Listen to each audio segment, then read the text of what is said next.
Deputado veterano propõe anistia restrita como forma de pacificar o país. Começa agora JBR News.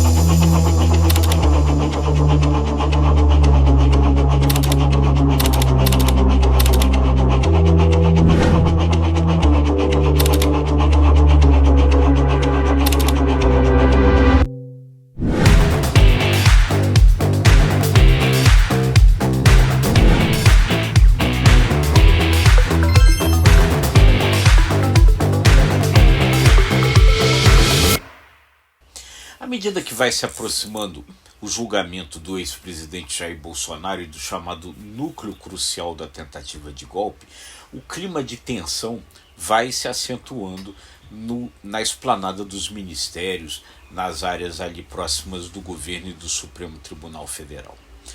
Então, nesse sentido, o deputado Luiz Carlos Rauli, um veterano deputado do Podemos do Paraná, chegou a Brasília na segunda-feira com a proposta de pressionar o presidente da Câmara, Hugo Mota, para que colocasse em votação o projeto de anistia pelo 8 de janeiro. Mas a proposta de Luiz Carlos Rauli é que seja aprovada uma anistia restrita e não a anistia ampla, geral e irrestrita que os bolsonaristas mais radicais, a extrema-direita mais radical, propõem o tempo inteiro. Na proposta de Luiz Carlos Rauli, que no fundo é a proposta que está no pedido de urgência do próprio líder do PL, Sóstenes Cavalcante, seria aprovada uma anistia restrita àqueles que participaram do 8 de janeiro, ou seja, daqueles que naquele dia, 8 de janeiro de 2023, invadiram os prédios da República Brasileira, os prédios, as sedes dos três poderes.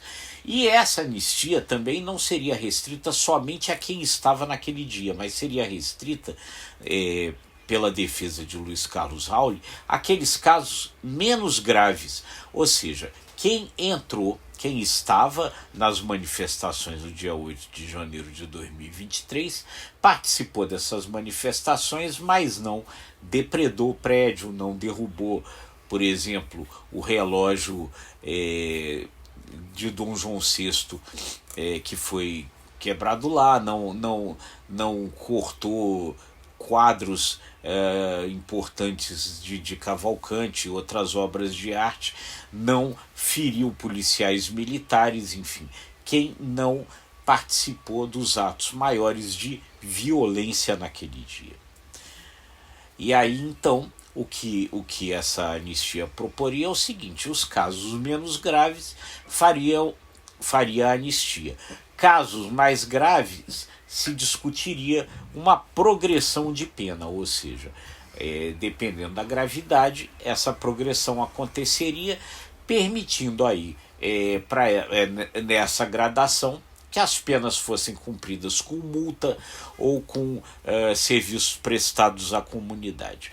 E desse projeto de anistia seria retirado aqueles que de fato tramaram o golpe, ou seja, aqueles que estão sendo agora julgados pela primeira turma do Supremo Tribunal Federal e que ali, pelas investigações, de fato teriam tentado dar um golpe de Estado no país. Então, general que criou um plano para assassinar o presidente da República, Luiz Inácio Lula da Silva, vice-presidente Geraldo Alckmin, o então presidente do Tribunal Superior Eleitoral, o ministro Alexandre de Moraes, essas pessoas não entrariam nessa anistia. Até porque, como Rauli lembra, um projeto de anistia aprovado agora, ele só poderia valer para as pessoas que efetivamente a essa altura já foram condenadas. Não se pode anistiar quem não tenha sido condenado. E os processos ali contra Bolsonaro e contra esses demais integrantes ali da chamada tentativa de golpe, esses processos estão em curso, ainda não há condenação, então não poderia haver anistia. Os bolsonaristas radicais, a família do presidente Jair Bolsonaro, certamente não concorda com esse projeto de anistia restrita. Raul sabe disso, mas Raul avalia que hoje haveria dentro do Congresso uma maioria aí de cerca de 2/3 em torno dessa ideia de fazer uma anistia menor, uma anistia mais restrita. E aí, com isso daí poderia vir a ser aprovado. O que poderia acontecer depois pelo raciocínio de Raul? Esse grupo mais radical ele ficaria isolado, ele seria minoritário, ficaria isolado.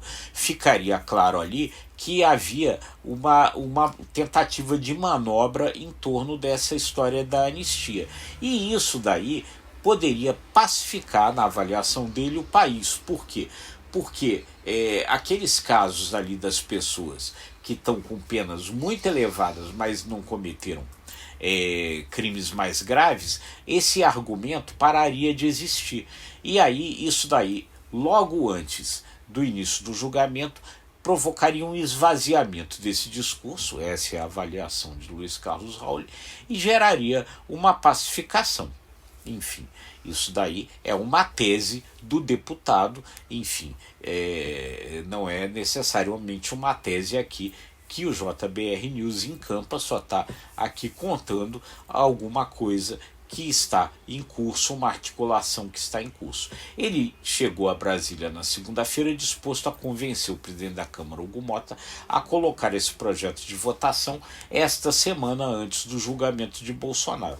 Ainda não há nenhum tipo de indicativo de que isso venha a acontecer. E aí, enfim, é nesse clima que as coisas vão acontecendo. Um clima ali no Congresso que está pesado também por outras situações. Está pesado também por conta da pressão que o ministro do Supremo Tribunal, Flávio Dino, está fazendo em torno da questão das emendas orçamentárias. Ele acabou de bloquear aí quase 700 milhões de reais de emendas do tipo PIX que estavam sendo, que iriam ser liberadas, pedindo ali uma investigação maior disso. Isso daí também vai gerando uma certa irritação ali no Congresso Nacional e faz com que o Congresso possa vir a aprovar as chamadas pautas bombas, ou seja, aquelas coisas ali dentro do Congresso que podem vir a prejudicar o governo. Enfim, é nesse clima que vai se aproximando o julgamento marcado para a semana que vem, para o dia 2 de setembro, começar ali na primeira turma do Supremo.